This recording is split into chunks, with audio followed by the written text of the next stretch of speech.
તમામના ઘરે મીઠાઈના પેકેટ્સ આવ્યા હશે, બહેન મીઠાઈ લઈને આવી હશે અને ભાઈને ખવડાવી હશે, પણ એ મીઠાઈને તમે જરૂરથી એકવાર ચેક કરી લેજો, એ મીઠાઈ પર ફૂગ તો નથી ને? કેમ કે અમદાવાદમાંથી એક એવી ઘટના સામે આવી છે જ્યાં મીઠાઈ પર ફૂગ મળી આવી છે.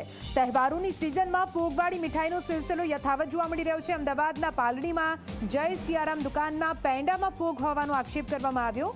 ગ્રાહકે વિડીયો બનાવ્યો છે અને વાયરલ કર્યો છે. ગ્રાહકે અમદાવાદ મ્યુનિસિપલ કોર્પોરેશનમાં પણ આ મામલે ફરિયાદ કરી હોવાનો ઉલ્લેખ કરવામાં આવ્યો છે. અગાઉ મણિનગરની ગ્વાલિયા સ્વીટમાંથી આવો જ એક બનાવ સામે આવ્યો હતો, ત્યારે વધુ એક બનાવ સામે આવતા આખરે કઈ રીતે અનેક સવાલો હાલ તો તમામ સ્વીટ માર્ટ્સ પર પણ ઉઠી રહ્યા છે.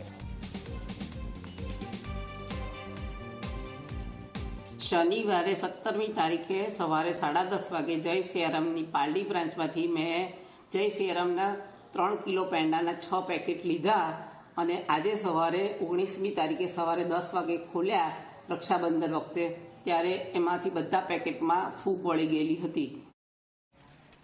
આપણે શું ખરેખર 21મી